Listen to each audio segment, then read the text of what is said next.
Hello అండి. Welcome to Telugu సంచారి. నెల రోజుల ముందు టికెట్స్ తీసుకుని ఉదయం 6కి వచ్చిన ఇంతమంది జనం ఉన్నారు. ఎక్కడ అనుకుంటున్నారా? ఢిల్లీలోని రిపబ్లిక్ డే పెరేడ్కి వచ్చామండి. టికెట్తో పాటు మెట్రో టికెట్స్ ఫ్రీ అని చెప్పి ఎక్కేసి వచ్చామే కానీ ఇక్కడ జనాలను చూసి మా మతి పోయిందనుకోండి. మన టికెట్ పైనే మనం ఏ కౌంటర్కి వెళ్ళాలో ఫస్ట్ నెంబర్ అయితే ఇచ్చేస్తారనమాట. మాకైతే నెంబర్ 3 ఇచ్చారు. సో సెక్యూరిటీ అంతా దాటుకుని లోపలికైతే వెళ్ళాం కానీ సీట్ అయితే రిజర్వ్ లేదు. ఎవరు కర్చీఫ్ వేస్తే వాళ్ళకే సీటు. ఈ పెరేడ్ అనేది కర్తవ్య పథ్లో జరుగుతుందండి.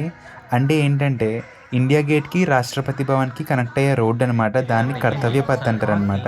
సో మేమైతే ప్రోగ్రామ్ స్టార్ట్ అవుతుందని చెప్పి ఆల్మోస్ట్ 3 అవర్స్ వెయిట్ చేసి కూర్చున్నాం అనమాట. చలి అయితే చాలా దారుణంగా ఉంది. మొత్తానికి 10కి అయితే ప్రోగ్రామ్ స్టార్ట్ అయిందండి. మన ప్రధానమంత్రి మోడీ గారు అయితే ముందు వెళ్ళారు. ఈ పెరేడ్లో మన చీఫ్ గెస్ట్గా ఇండోనేషియా నుంచి అయితే మనకి ప్రైమ్ మినిస్టర్ వచ్చారు. సో ఇండోనేషియా రెజిమెంట్ అనమాట ఇది.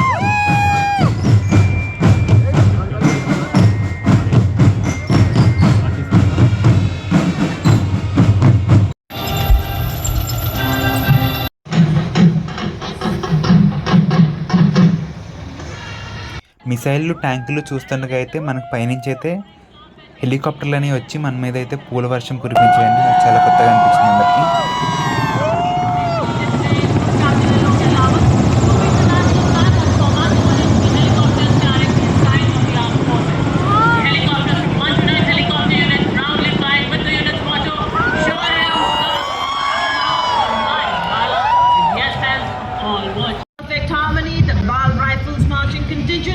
మన ఆంధ్రప్రదేశ్ నుంచి ఏటికొప్పాక చెక్క బొమ్మలు అనేది మనకు ప్రదర్శింపజేశారని మాకు చాలా ఆనందం అనిపించింది.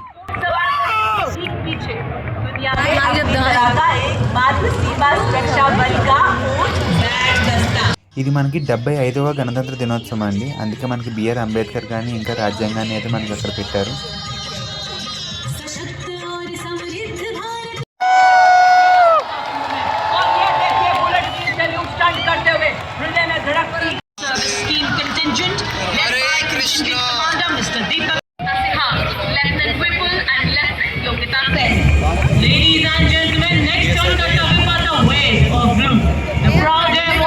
వివిధ శకటాలు అనేవి మనకి చూపిస్తారండి. ఇక్కడ ప్రతి ఒక్క డిపార్ట్మెంట్ నుంచి ఒక్కొక్కరు అనేది రిప్రజెంట్ చేస్తారు.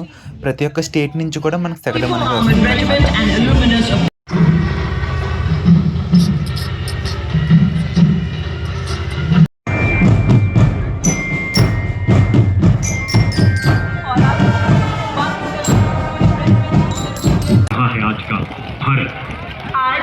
सभी अतिथि माननीय प्रधानमंत्री जी को अपने इतने समीप पाकर मानो ये आश्वासन दे रहे हो कि लग चुके हैं हम सब इस दृढ़ संकल्प में कि आने वाले साल और भी लगन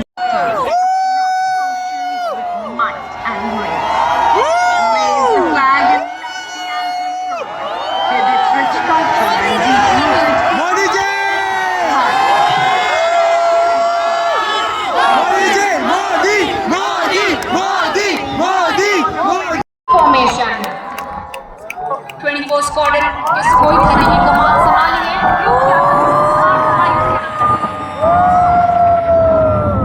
ఈ విధంగా అయితే ఎన్నో యుద్ధ విమానాలు యుద్ధ పరికరాలు అయితే మనకు చూపించారండి. అలాగే చివరిలో పిల్లలందరూ వచ్చి మన దేశ సంస్కృతిని చూపిస్తూ డ్యాన్స్ అయితే వేశారు. తర్వాత అందరూ ఆనందంగా మనకు వందే మాతరం అరుచుకుంటూ అయితే వెళ్ళారండి. సో ఈ వీడియో మీకు నచ్చినట్లయితే తెలుగు సంచారిని సబ్స్క్రైబ్ చేసుకోండి. ఇలాంటి మరెన్నో వీడియోలు మీ ముందు తీసుకొస్తానని ఆశిస్తున్నాను. జై హింద్.